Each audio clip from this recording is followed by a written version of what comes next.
Welcome to new PCC Secretary Training by Sarah Rogers, Diocesan Parish Advisor for Finance, Governance and Stewardship at the Diocese of Chichester.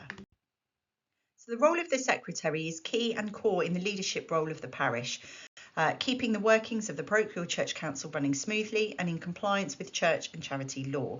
We're going to go through some of the things that need to happen for PCCs to run effectively and how the role of the Secretary can keep that in check. So during this training, we're going to go through preparing the agenda, attending PCC meetings and taking minutes, keeping accurate attendance figures and registers and why this matters, ensuring the date is fixed for the next meeting, recording resolutions, organising the APCM, which is probably the busiest time of year, keeping diocese updated with officer changes, correspondence and servicing other meetings in the parish. So PCC meetings. The number of meetings you need annually, there's no legal minimum, but you need to have enough meetings to transact the business of the PCC. So this could be monthly, every other month, quarterly. It depends how much business there is on your agenda. So your quorum, when your PCC is quorate, which means you can legally conduct your business, is if 1/3 of the current members are present and the majority of those present are lay people. So that's what you need to transact any business at the PCC meetings.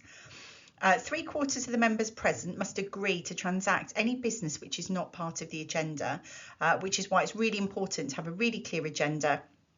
And any other business is usually given sort of 48 hours before the meeting, so that you know what's going to come up at your PCC meeting. Otherwise, you would need 3/4 of people present to agree to transact something that's not forming part of the agenda. So your voting is decided by a simple majority. If necessary, the chair does have a deciding vote according to the church representation rules. Postponed meetings. If you have to postpone a meeting, your members must be given written notice of the new date within 14 days of the postponed meeting date. This is usually the same way you send out your meeting information. So usually by the PCC Secretary. Most people do it via email nowadays. So just make sure that you let people know when the next date is within 14 days of a postponed meeting. You can hold emergency meetings. These can be convened at 3 days' notice in writing. The quorum for this meeting is a majority of members, so you have to have more than half. And only the business in the notice of convening the meeting can be transacted. So, for example, if you're calling an emergency meeting to talk about quotes for a new boiler because your boiler's broken down and you want to get on with the work before the next PCC meeting, then you can meet to discuss that. But those members at that meeting cannot then discuss something else completely different, such as hiring a youth worker, for example. So 10 days before each meeting, a notice signed by the incumbent is put on the church door, the notice board about the upcoming PCC meeting. A copy of the agendas and the papers should be circulated to PCC members 7 days before the meeting. And just take note that if you have anybody on your PCC that is not on email, then it is the responsibility of the Secretary to ensure that person gets the papers in the same time and manner as the other people. So, for example, printing them out and giving to them in church so they've got them with the same time frame. This does also allow people to raise any questions beforehand. For example, if you're circulating a treasurer's report, people can come back and ask the treasurer questions so they can look at the figures before the meeting, and it's sometimes helpful to know what kind of questions are going to come up. So the agenda is created in conjunction with the chair of the PCC and circulated 7 days prior to the meeting with any supporting papers and the draft minutes.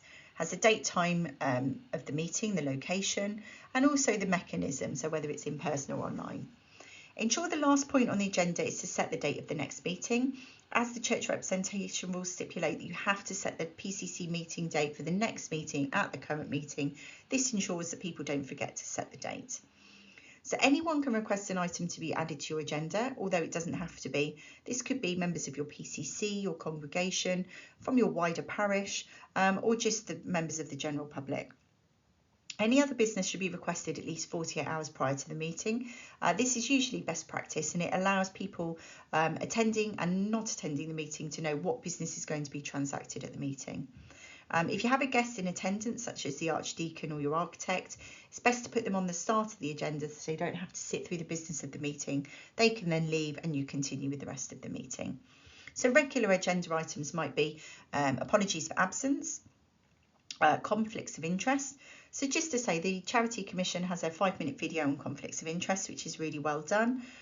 We do expect conflicts of interest in churches. As the makeup of our parishes and the way that our church families are made up, there are always conflicts of interest. So there are intergenerational people, there are very good friends, there are partners, there are husbands and wives, parents and children that serve on PCCs. And it's important that we're not saying that these conflicts of interest aren't there, just that they're advised to the chair. You decide what's going to happen and it's noted what action you took. So for example, if the person on the PCC is related to your admin and you're discussing a wage rise for your parish admin, you would advise that to the chair. That person would step out of the meeting for the discussion. You hold the discussion and the vote, and then that person rejoins the meeting, and it's noted that due to a conflict of interest, they didn't vote or discuss that item. So you accept the minutes of the last meeting, any matters arising from those minutes. Finance, safeguarding and updates on your mission or activity should be regular standing items on your agenda.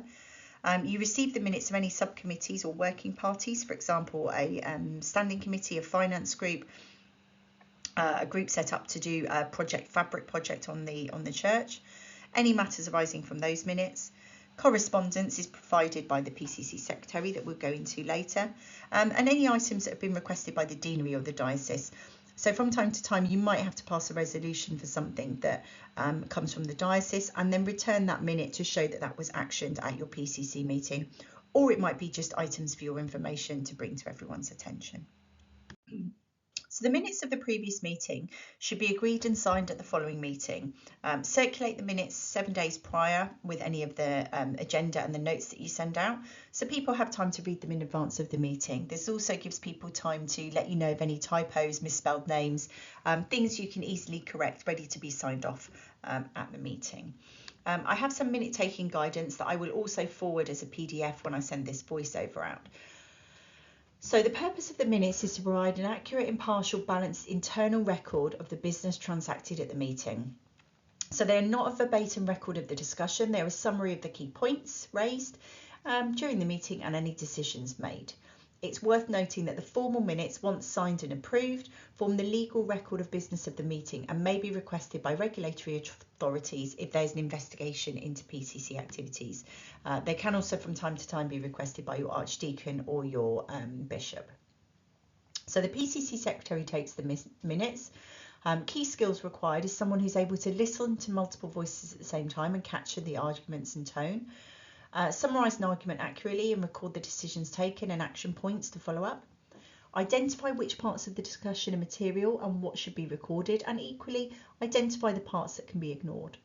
Have the confidence to ask for clarification where needed. So, excuse me, Chair, just so I'm clear for the minutes, can you confirm what has been agreed? So the level of detail required depends on the item being discussed.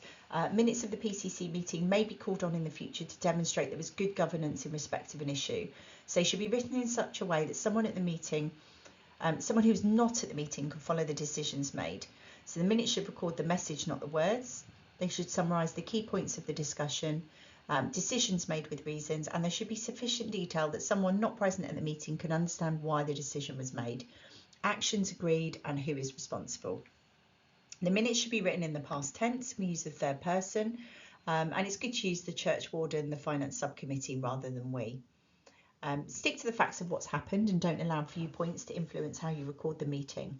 So the first section of the minutes always has the following information. So the name of the PCC, name of committee or subgroup if applicable, the date, time, venue of the meeting, the mechanism by which it's held, the names of those present, apologies received, conflicts of interest declared, and whether the minutes of the previous meeting are received and approved. So naming names. Generally individual contributions are not attributed. This avoids controversy by not naming names. The only time when you would agree to name the names is if an individual is presenting a paper, if they're charged with a specific action, if they have declared a conflict of interest, or if an individual has asked for their dissent to a decision to be noted. In this way, it avoids misquoting people and keeps us on the right side of confidentiality and data protection. If there are papers for noting, then you can note that they are received and you can attach them with the minutes so that people can see the papers that were received prior to the meeting. For discussions, you can use the formula of key discussion points included, followed by a bullet point list. makes it clear that the topic was discussed. It highlights the key issues without necessarily going into detail on every issue covered. So highlight the decisions. Bold capitalisation of words such as approved, decided, resolved, noted, accepted, agreed, rejected can make it helpful for people skimming through the notes to see what decision was taken. So make sure you've got everything you need to take the minutes and that you're sitting with ample space to do so. Some people use bullet points to capture the keywords and phrases rather than whole sentences. You can use a laptop if you're more confident to do this. It is possible to tape the meeting if those present are in agreement. It can be tedious to listen back to, but it can be helpful if you want to go back and find a relevant point. Type up the minutes within a couple of days once it's still fresh in your mind. If the discussion jumps around and points are introduced, ensure that they're recorded under the agenda points as they appear on the agenda. If someone gives a verbal report, you can ask them for a copy of what they've said or ask them to provide a summary. And once the minutes are ready, ask the chair to check the draft minutes before you circulate them, and you destroy any notes or recordings once the minutes have been approved.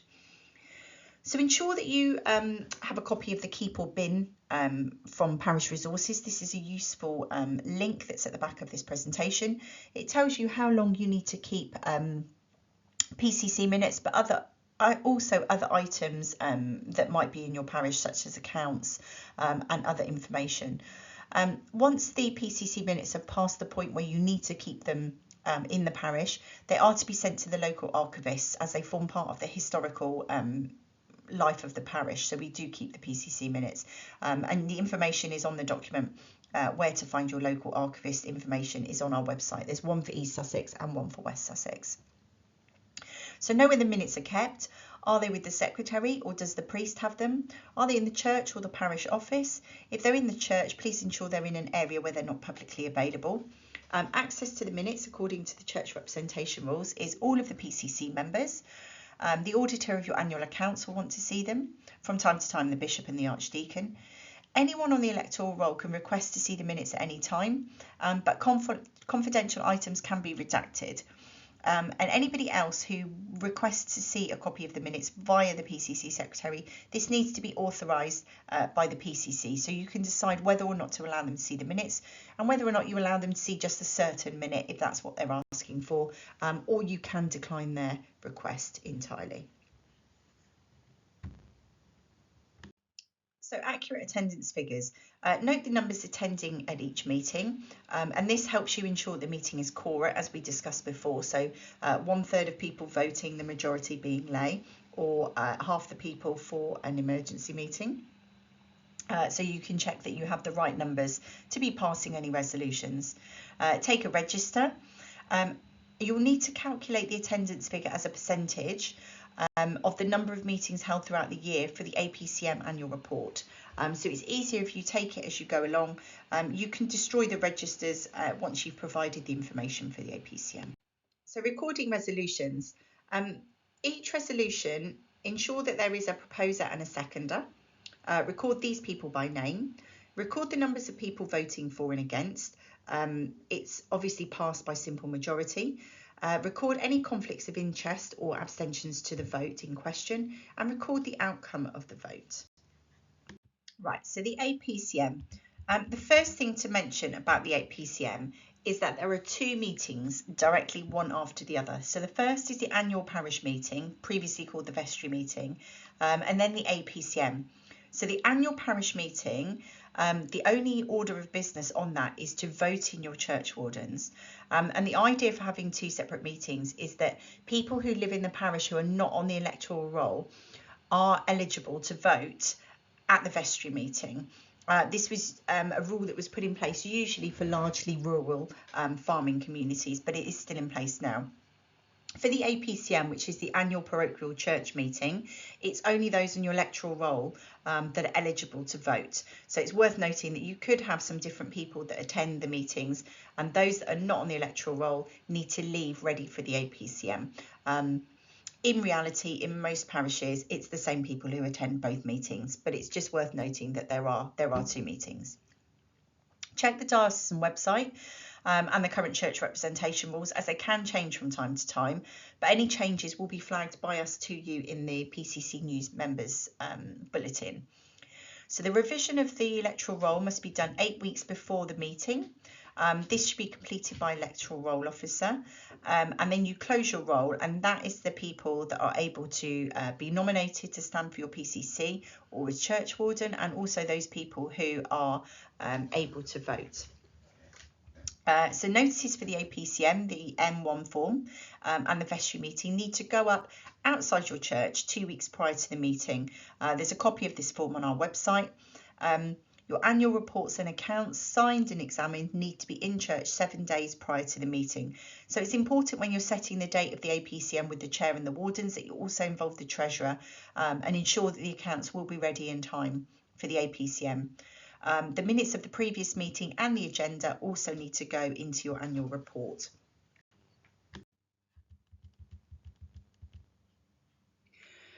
So have some blank nomination forms and fit and proper declarations available in the church. It's good to put these in before the APCM. People can complete them and give them back to you prior to the meeting, or they can hand them in on the day. Do check the proposers and seconders that they're on the electoral roll and they are eligible to be standing for the PCC. If you have equal or less people than vacant spaces, then they're automatically elected. If not, then you need to hold a vote. So ensure you know beforehand how this is going to occur, whether you need voting slips or a show of hands. If you're going to count them via show of hands, how is that going to happen? Is it one person on either side of the church? And who will do that? After the APCM, you file the nomination forms and the paperwork with your PCC documents, wherever you keep those.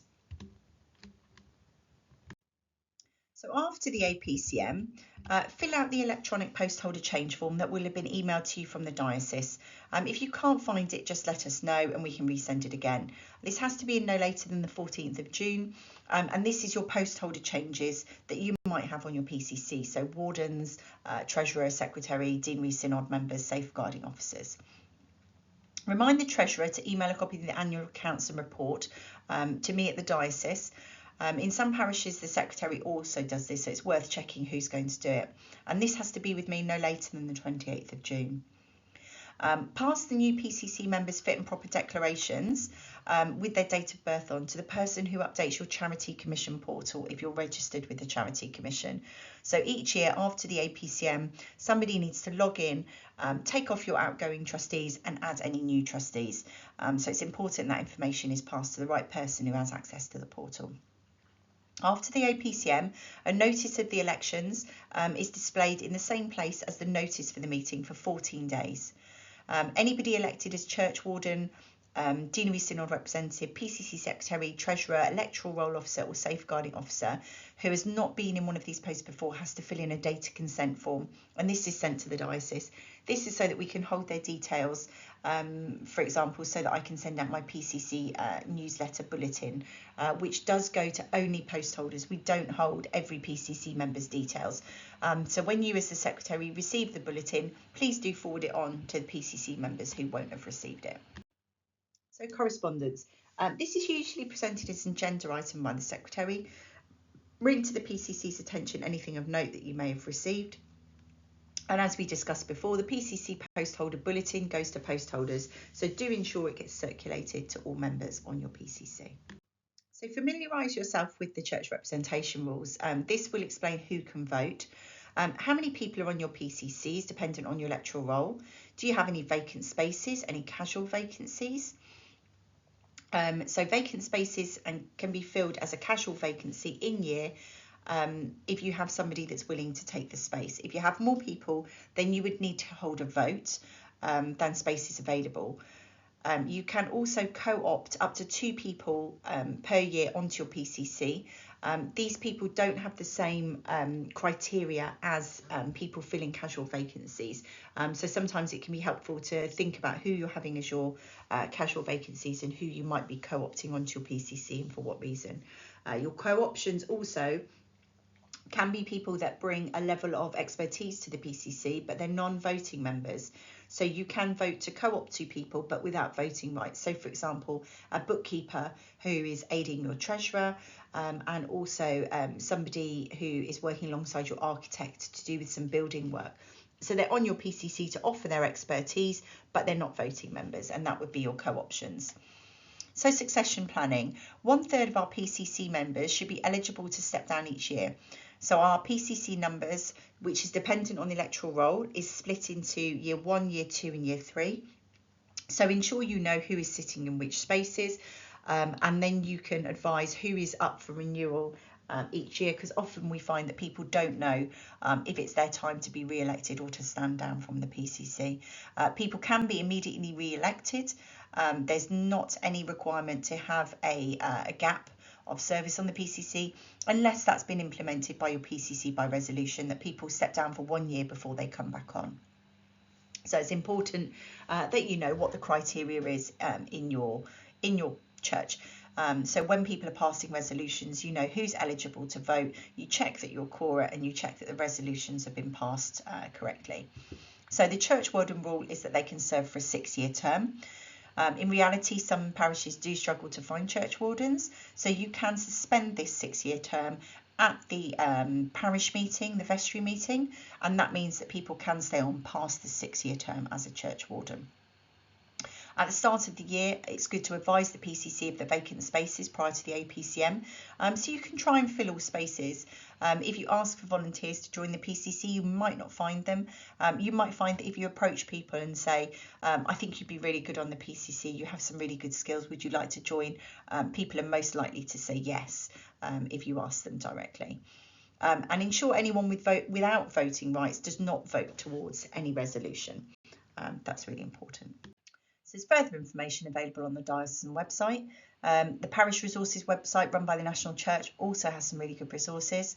The Church Representation Rules advises how many people can be on your PCC, how they become part of your electoral roll, the numbers and who can vote towards resolutions, for example. If you have any other questions, please do contact your parish advisor. We're more than happy to help you out. If you have any questions, please do get in touch, and please do flick forward to the next slide that has the links. So here we have a link to the National Church Parish Resources website, a link to our diocesan website, particularly to the page on the APCM, which is the one that has the forms that you might need for your upcoming meetings. There's information for PCC secretaries and administrators on our diocesan website, which can be quite useful. A copy of the church representation rules. My email is at the bottom, and there's also the keep or bin file, which tells you what to do with your documents, where to store them and how long you need to keep them for.